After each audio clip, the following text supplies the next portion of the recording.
الحمد لله وكفى وسلام على عباده الذين اصطفى أما بعد فأعوذ بالله من الشيطان الرجيم بسم الله الرحمن الرحيم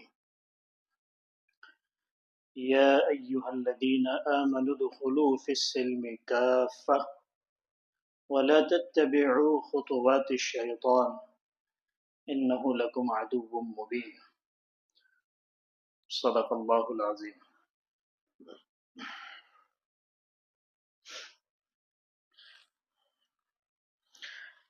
اللہ تعالیٰ نے ہم مسلمانوں کو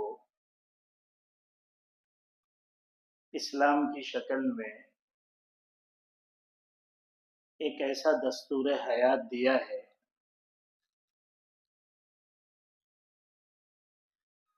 جس کا تعلق براہ راست اللہ تعالیٰ کی ہدایت سے ہے،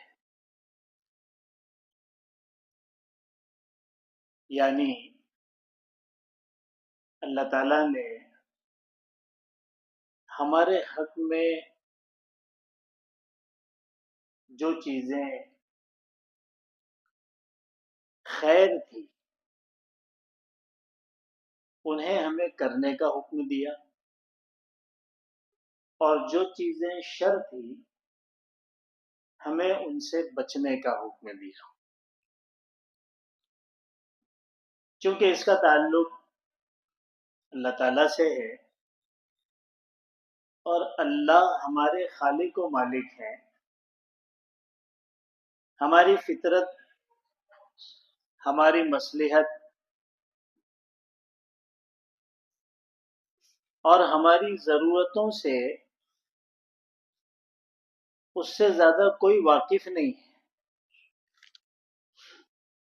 اسی وجہ سے اس کی طرف سے آئی ہوئی ہدایتیں، اس کی طرف سے ہمیں دی گئی تعلیمات، یہ ہر لائن سے ہمارے حق میں خیر ہی خیر ہے، بہتر ہی بہتر ہے۔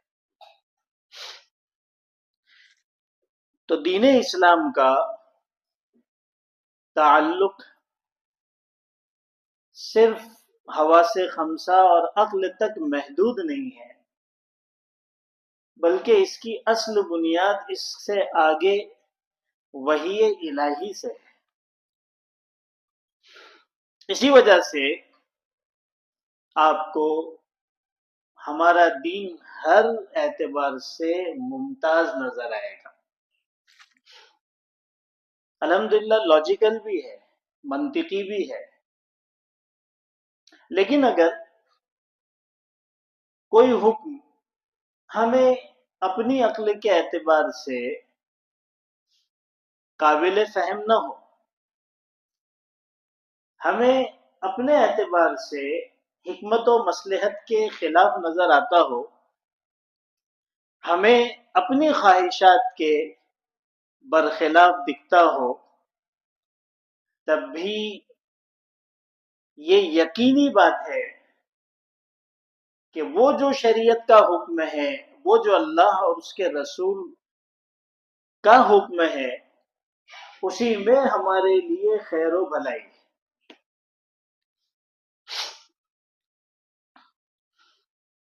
آنکھیں خطا کر سکتی ہیں، ذہن خطا کر سکتا ہے، سارے انسان مل کر عقل کی بنیاد پر جو فیصلہ کریں وہ خطا کر سکتے ہیں، اللہ کا فیصلہ خطا نہیں کر سکتا۔ یہ ایک اٹل حقیقت ہے، یہ کوئی جذباتی بات نہیں ہے کہ میں مسلمان ہوں اور میں اللہ کا ماننے والا ہوں اور میں دین اسلام کا پیروکار ہوں اس وجہ سے میں یہ کہہ رہا ہوں، ایسا نہیں ہے، حقیقت ہے۔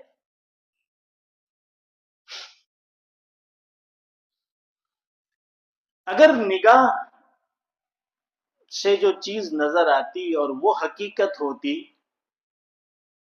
تو پھر سود یہ نفع بخش کاروبار ہوتا بنسبت صدقے کے. ہر آدمی دیکھتا ہے کہ سود میں پیسہ بڑھتا ہے. یہ کوئی ایسی بات نہیں ہے جس کو سمجھانے کی ضرورت ہے. آپ نے بینک میں رکھا 1,00,000 روپے، 1 سال کے بعد آپ کا 1,10,000 12,000 جو بھی ریٹ آف انٹرسٹ ہو اس حساب سے بڑھ کر ملتا ہے. مال بڑھ رہا ہے.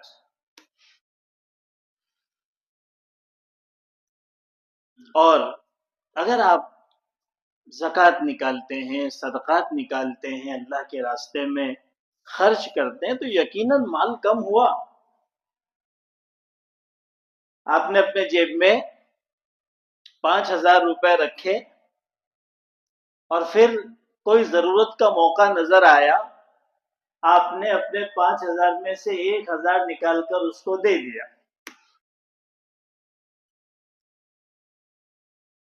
معمولی میتھمیٹک کا جو اسٹوڈنٹ ہوگا وہ بھی بولے گا کہ 5 میں سے 1 گئے تو 4 بچے، مال کم ہوا. مال کم ہوا. نگاہیں، عقل اور سارے بسنے والے دنیا کے انسان آپ کو یہی کہیں گے کہ سود میں مال بڑھتا ہے اور صدقے میں مال گھٹتا ہے. اللہ تعالیٰ ہمیں کیا بتاتے ہیں؟ اللہ ہمیں یہ بتاتے ہیں کہ سود سے مال گھٹتا ہے اور صدقے سے مال بڑھتا ہے. یہ ہے وحی کی تعلیم. جہاں انسان کی نگاہیں نہیں پہنچ سکتی، جہاں انسان کی عقل نہیں پہنچ سکتی، وہاں پر وحی کی طرف سے رہنمائی آتی ہے، روشنی آتی ہے. یہ جو دکھ رہا ہے یہ دھوکہ ہے، حقیقت اس کے سوا ہے. صدقے سے مال بڑھے گا اور سود سے مال گھٹے گا.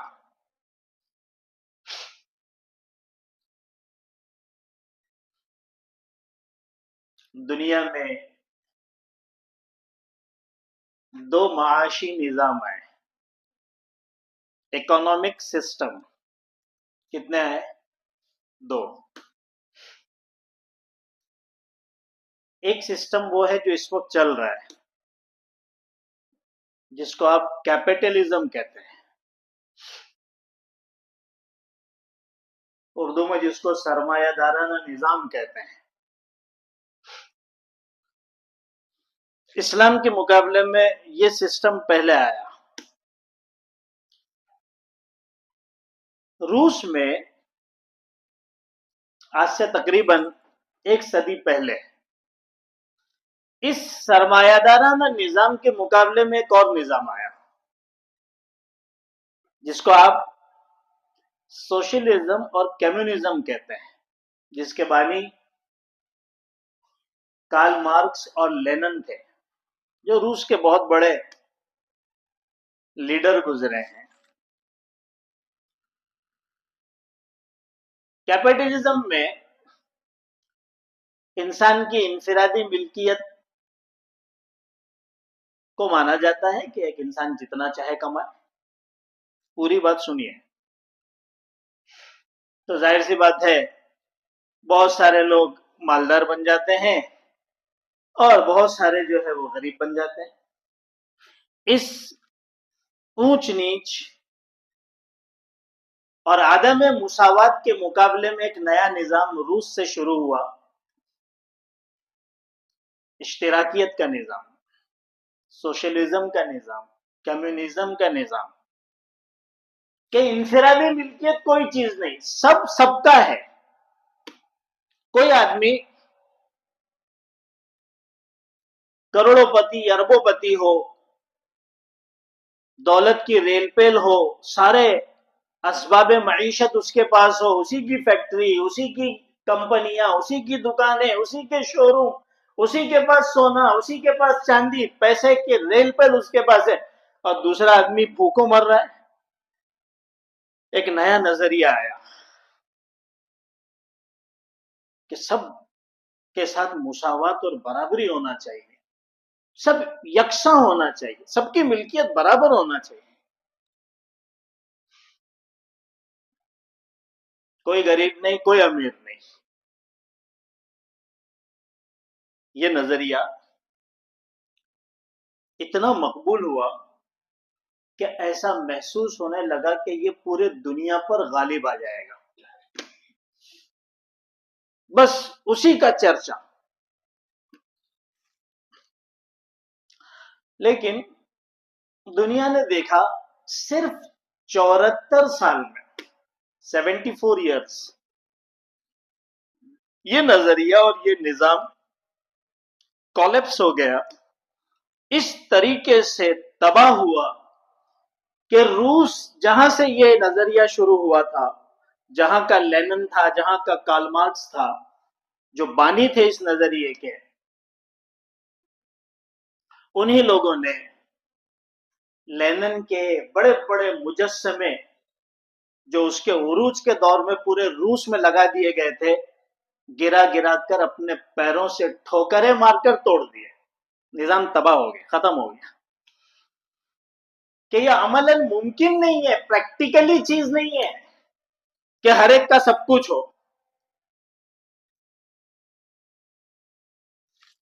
ہر آدمی مالدار بھی ہو، ہر آدمی مزدور بھی ہو، ہر آدمی سیٹ بھی ہو، ہر آدمی ڈرائیور بھی ہو، اور ہر آدمی ملازم بھی ہو، ایسا کیسے ہو سکتا ہے؟ یہ جو نظریہ دنیا میں آیا تھا، جو 74 سالوں میں ختم ہو گیا، نام و نشان مٹ گیا۔ اب کتابوں میں آپ کارل مارکس اور لینن اور اس کے نظریے کو پڑھ سکتے ہیں، حقیقت میں اب ایسی کوئی چیز موجود نہیں ہے۔ یہ کس نظام کے مقابلے میں آیا تھا؟ یہ سرمایہ دارانہ نظام کے مقابلے میں آیا تھا، وہی کیپٹلزم جو اس وقت دنیا پر راج کر رہا ہے، جس کا نظام چل رہا ہے، راج کیا کر رہا ہے، وہ خود تباہ ہے۔ کیا ہے کیپٹلزم میں؟ کیپٹلزم میں معیشت کی اور اکنامک کی بنیاد سود ہے۔ یہاں سے سنیے، معیشت کی بنیاد کیا ہے؟ سود۔ کہ ہم جو بھی کام کریں گے انٹرسٹ پر کریں گے، سود پر کریں گے، سود بیس ہوگا۔ آج پوری دنیا کا نظام آپ دیکھ لیجئے، اور اس نظام کو چلانے والے سب سے بڑے بینکرز اور سب سے بڑے سود خور، جن کے سود خوری کا ذکر اللہ نے قرآن میں کیا، یہود ہے۔ ان کی بنیاد سود پر ہے۔ کیوں؟ اس لیے کہ عقل کہتی ہے سود سے مال، بولیے، بڑھتا ہے، اور یہ عقل پرست لوگ ہیں، اس لیے انہوں نے نظام ایسا بنایا کہ زیادہ سے زیادہ مال حاصل کیا جائے۔ سرمایہ دارانہ نظام کی خصوصیت یہ ہے کہ پوری دنیا کا مال کچھ ہاتھوں میں آ جاتا ہے۔ جیسے اس وقت دنیا کی معیشت کا 90% سے زیادہ یہودیوں کے ہاتھ میں ہے۔ ایک کتاب ہے شکنجہ یہود، اس کو پڑھیے، سب کچھ ان کے ہاتھ میں۔ یہ جتنا آپ کو نظر آتے ہیں، یہ ٹرمپ ہے، یہ اپنا والا ہے، یہ پڑوس والا ہے، یہ سب مورے ہیں، ان کی کوئی حیثیت نہیں ہے۔ تو سرمایہ دارانہ نظام کی خصوصیت ہے، یعنی سود کی خصوصیت ہے کہ وہ دنیا کے ایک بہت بڑے طبقے کو فقیر اور محتاج بنا دے گا، غربت میں ڈھکیل دے گا۔ اسلام کی نظام معیشت کی بنیاد کیا ہے؟ اسلام کے نظام معیشت یعنی اکنامک سسٹم کی بنیاد صدقہ اور زکوٰۃ ہے۔ کیا ہے؟ صدقہ اور زکوٰۃ۔ کیا مطلب؟ سب کو فقیر بنانا اور زکات دینا؟ نہیں، اسلام انفرادی ملکیت کا قائل ہے، انڈیویجل ملکیت. آپ کمائیے، آپ کے لیے حلال کے راستے بے شمار ہیں. آپ کاروبار کیجئے، شرکت کے مطابق کیجئے، مضاربت کے مطابق کیجئے، مرابحہ کے مطابق کیجئے، اجارے کے مطابق کیجئے، استثناء کے مطابق کیجئے، چھوٹا بزنس کیجئے، بڑا بزنس کیجئے، سب کو لے کے مشارکہ کے مطابق کیجئے، اپنی اسلامک غیر سودی بینک کی بنیاد رکھیے، سب کیجئے اور حلال طریقے سے کمائیے. تو ظاہر سی بات ہے کچھ سرمایہ لگانے والے ہوں گے اور کچھ محنت کرنے والے ہوں گے. ایسا تو نہیں ہو سکتا نا کہ سب کے سب سیٹ ہو جائیں، تو فیکٹری میں کام کون کرے گا؟ یہ خدائی تقسیم ہے کہ اللہ تعالیٰ نے کسی کو مال دیا، امیر بنایا، سرمایہ کار بنایا، فیکٹریوں اور کمپنیوں کا مالک بنا دیا، اور ایک طبقے کو جو ہے وہ ان میں کام پہ لگا دیا. دنیا کے نظام کو چلنے کے لیے یہ چیز ضروری ہے، اسی وجہ سے لینن اور کارل مارکس کا نظریہ فیل ہو گیا.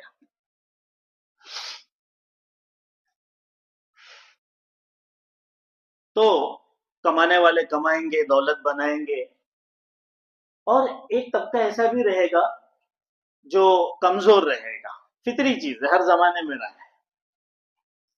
اللہ تعالیٰ نے اس مالدار طبقے کو ذمہ دار بنایا کہ اپنے غریب مسلمان طبقے کی مالی امداد کرے.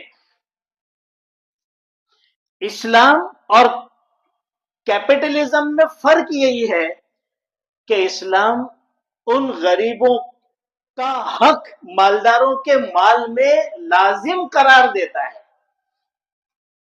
جیسے ایک باپ کماتا ہے تو وہ اپنے بچوں کو لازماً پرورش کرتا ہے، ان پر اپنا مال خرچ کرتا ہے، کرنا ہی ہے. وہ یہ نہیں بولتا کہ یہ تو میں نے کمایا ہے، یہ بچے اپنا دیکھ لیں. نہیں، آپ کے اوپر اس کا نفقہ لازم ہے. اس کو کھلانا بھی ہے، اس کو پلانا بھی ہے، اس کو لباس بھی پہنانا ہے، اس کو سردی گرمی سے بچانا بھی ہے، بیمار ہو تو اس کا علاج بھی کرنا ہے، اس کی تعلیم و تربیت پر بھی خرچ کرنا ہے. اور اس ہر طرح کے خرچ کو اللہ تعالیٰ نے صدقہ قرار دیا کہ سب سے بہترین صدقہ وہ ہے جو انسان اپنی آل و اولاد پر کرے. تو ایسا مت سمجھیے کہ میرا پیسہ فالتو ضائع ہو رہا ہے، نہیں، ایک ایک پیسہ لکھا جا رہا ہے، اس کا سب سے بہترین اجر و ثواب ملے گا، لیکن لازم ہے آپ پر. اسی طریقے سے مسلمان مالداروں پر غریبوں کے حقوق کو لازم قرار دیا گیا کہ زکوٰۃ مال میں فرض ہے. اور اللہ کے رسول نے فرمایا تمہارے مالوں میں زکوٰۃ کے علاوہ بھی دوسرے مسلمانوں کے حقوق ہیں، وہی صدقات، وہی خیرات، وہی للہ کی رقمیں، وہ بھی نکالنا ہے. ٹھیک ہے وہ فرض کے درجے میں نہیں ہے، لیکن بہرحال اس طرف ترغیب دی گئی ہے کہ تم کو یہ بھی کام کرنا ہے. اپنے آپ کو زکوٰۃ تک سمیٹ کر مت رکھنا، اپنے مال میں اور آگے بڑھتے رہنا، خرچ کرتے رہنا، اس لیے کہ یہ مال خرچ کرنے سے کم نہیں ہوگا، یہ مال خرچ کرنے سے بڑھے گا. تو اسلام کی معیشت کی بنیاد کیا پر ہے؟ زکوٰۃ پر ہے. اسلام کی معیشت کی اور اکانومی کی بنیاد کیا پر ہے؟ صدقے پر ہے. نظر یہ کہتی ہے، عقل یہ کہتی ہے، کیلکولیشن یہ کہتا ہے کہ زکوٰۃ نکالنے سے مال کم ہو رہا ہے، صدقہ دینے سے مال کم ہو رہا ہے. اسلام اپنی معیشت کی بنیاد زکوٰۃ اور صدقات پہ رکھ رہا ہے، اور قرآن یہ کہہ رہا ہے کہ صدقے سے مال بڑھے گا. دنیا کیا کہتی ہے؟ سود سے مال بڑھے گا. دنیا اپنا نظام چلا رہی ہے، کیپٹلزم دنیا میں ہے. بھارت کا ہر آدمی پچھلے کچھ سالوں تک 15 لاکھ مقروض تھا کہ ہر بھارت میں پیدا ہونے والا آدمی پیدا ہوتے ہی 15 لاکھ کا قرض دار ہے. ارے بھائی ایسا ہی ہے نا. اور اب وہ ڈیپتھ اور بڑھ گیا ہے. اب وہ ساری تفصیل میں نہیں جاؤں گا کہ منموہن جب چھوڑ کر گیا تھا تو کتنا قرض لیا تھا اور اس وقت آپ کے ابا کہاں تک پہنچا چکے ہیں، وہ سب میں مجھے جانا نہیں ہے. یہی حال دنیا کے ہر ملک کا ہے. یہ کس کی دین ہے؟ یہ دین ہے کیپٹلزم کی. تو اگر سود سے مال بڑھتا تو آپ مقروض ہوتے، آپ کی حیثیت تو بڑھ جانا چاہیے نا. آج دنیا کے جتنے بھی بڑے لوگ ہیں اور معتدل لوگ ہیں وہ اس بات کے قبول کرنے پر مجبور ہیں کہ کیپٹلزم کا نظام یہ انسانیت کے لیے نقصان دہ ہے. اس کے مقابلے میں اسلام کا معاشی نظام اسی میں انسانیت کے لیے بھلائی ہے. اسی وجہ سے پچھلے چند سالوں میں تقریباً 20-25 سالوں کے عرصے میں یورپ میں، یو ایس میں، آسٹریلیا میں، عرب ملکوں میں اسلامی غیر سودی بینک کا نظام بہت مقبول ہو رہا ہے. جہاں سود پر نظام نہیں چلتا وہاں مشارکہ پر چلتا ہے، وہاں مضاربہ پہ چلتا ہے، وہاں مرابحہ پر چلتا ہے، وہاں اجارے پر چلتا ہے، وہاں استثناء پر چلتا ہے. جو اسلام کا نظام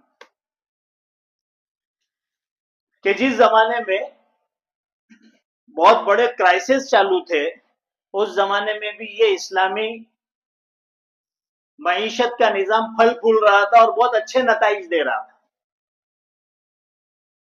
اس کا نتیجہ کیا ہے معلوم؟ کہ یہ یہودی اور اس قسم کے جو لوگ ہیں وہ اس نظام سے اتنے گھبرائے ہوئے ہیں کہ کہیں اس کو قبولیت عامہ نہ حاصل ہو جائے اور لوگ اس کی طرف تیزی سے مائل نہ ہونے شروع ہو جائے کہ اس نظام کے شروع کرنے والوں میں اور جو بہت بڑے اسلامک بینکرز ہیں، اسلامی اسکالرز ہیں، ان میں سے ایک حضرت مفتی محمد تقی عثمانی صاحب کا یو ایس کا اور بڑے بڑے ملکوں کا ویزا ہمیشہ کے لیے کینسل کر دیا گیا ہے کہ ان کی انٹری ہی نہ ہو یو ایس میں. آپ کے علم میں ہونا چاہیے. تو میں تو جو بات آپ کے سامنے اتنے 6 ہفتوں سے پیش کرتے ہوئے آ رہا ہوں اور اسی کی ایک کڑی اسلامی نظام معیشت ہے، وہ تو صرف یہ بتانے کے لیے کہ اس کا سرا ملا ہوا ہے اللہ کی طرف سے آنے والی وحی کے ساتھ. یہ صرف عقل پر جا کے ختم نہیں ہوتی جیسے یہ دنیا والے اپنے نظام کی ساری بنیاد عقل پر رکھتے ہیں اور عقل فیل ہو گئی ہے وحی کے مقابلے میں. اور وہ تو ہونا ہی ہے.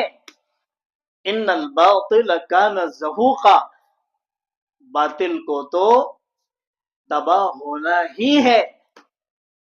وہ تو ہمارا مسئلہ ہے کہ ہم کتنے ایمان والے ہیں اور ہم کتنے اپنے نظام سے واقف ہیں. تو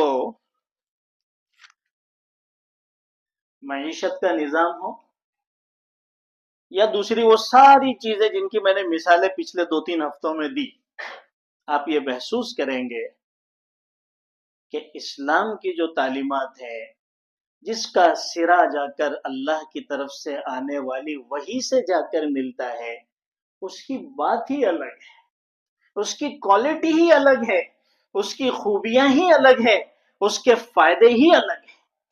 اللہ تعالیٰ نے الحمدللہ ہمیں وہ عطا فرمایا ہے. اسی وجہ سے اللہ کیا فرما رہے ہیں؟ یا ایھا الذین آمنوا ادخلوا فی السلم، اے ایمان والو اسلام میں داخل ہو جاؤ، یعنی اسلام کے احکام کے اپنے آپ کو تابع دار بنا دو، اللہ اور اس کے رسول کے فرما بردار بن جاؤ، اور اگر غلامی اختیار کرنی ہے تو اللہ اور اس کے رسول کی اختیار کرو، عقل کے غلام مت بنو۔ جس طریقے سے یہ اسلامی معیشت ہے اسی طریقے سے اسلامی سیاست بھی ہے، جس کا تعلق اللہ کی وحی سے ہے، رسول اللہ کی سنت سے ہے، اور اللہ کے رسول کی سنت براہ راست اللہ کی طرف سے، ان ہوا الا وحی یوحا، یہ نبی اپنی طرف سے کچھ نہیں بولتے، یہ سب کچھ جو ہے وہ اللہ ہی کی طرف سے ہے، اس کا تعلق وحی سے ہے، اور وحی خدا کی طرف سے آتی ہے۔ تو ایک اسلامی سیاست ہے، کسی کو پتہ ہی نہیں کہ اسلامی سیاست بھی کوئی چیز ہوتی ہے، کیونکہ جب سے آنکھ کھلی ہم نے سیکولرزم ہی دیکھا ہے، جمہوریت، جہاں پڑھا لکھا لنگڑا لولا اندھا بہرا شہری دیہاتی کالا گورا دیندار بے دین متقی اور شرابی زناکار ریپسٹ دھوکہ دینے والا لوگوں کا مال کھا جانے والا امانت دار دیانت دار سب برابر ہے، سب کا ووٹ ایک جیسا، جس کا نتیجہ دیکھنا ہو تو اس وقت ملک کی مختلف منصوبوں پر جو لوگ براجمان ہیں ان کو دیکھ لو۔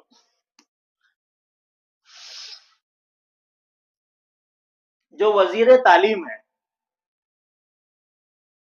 وہ کبھی اسکول گیا ہی نہیں، جو وزیر صحت ہے وہ علاقے کا سب سے بڑا بیمار ہے، یہ جمہوریت میں ہی ہو سکتا ہے، اسلام میں ایسا نہیں ہوتا۔ اسلام میں اقتدار کی بنیاد صلاحیت ہے، چاہے اس کو 5 ہی ووٹ ملے، وہاں تو ویسے ووٹنگ ہوتی ہی نہیں ہے، صلاحیتوں کی بنیاد پر فیصلے ہوتے ہیں۔ ایک امیر ہوتا ہے، امیر کی اپنی ایک شورا ہوتی ہے، شورا کے فیصلوں سے امیر ان فیصلوں کو سامنے رکھ کر فیصلہ کرتا ہے کہ ان کو یہ منصب دیا جائے۔ تو ایک اسلامی سیاست ہے جس کے اصول اور قانون قرآن و حدیث سے مستمد ہے، نکلے ہوئے ہیں، اور ایک جمہوریت ہے، جمہوریت کی لعنت آج ہمارے سروں کے اوپر مسلط ہے۔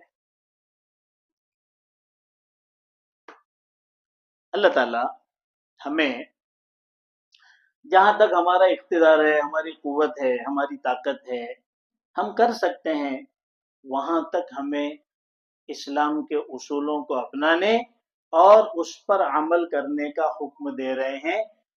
یا ایھا الذین آمنوا ادخلوا فی السلم، یہ اس آیت کے ٹکڑے کا پہلا حصہ ہے، اسلام میں داخل ہو جاؤ، اللہ اور اس کے رسول کی غلامی اختیار کر لو، اللہ اور اس کے رسول کے فرما بردار ہو جاؤ۔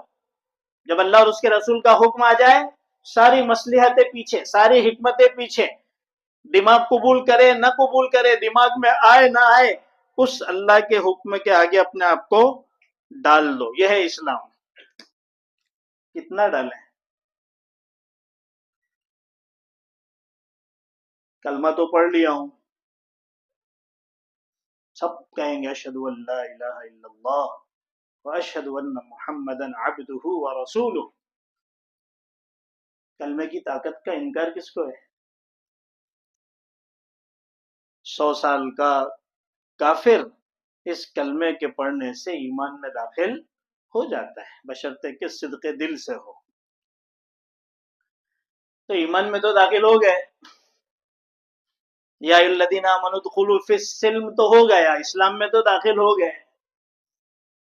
اللہ تعالیٰ کو پتہ تھا کہ یہ چیز ہونے والی ہے، تو اللہ تعالیٰ نے ایک لفظ آگے بڑھا دیا، کافہ۔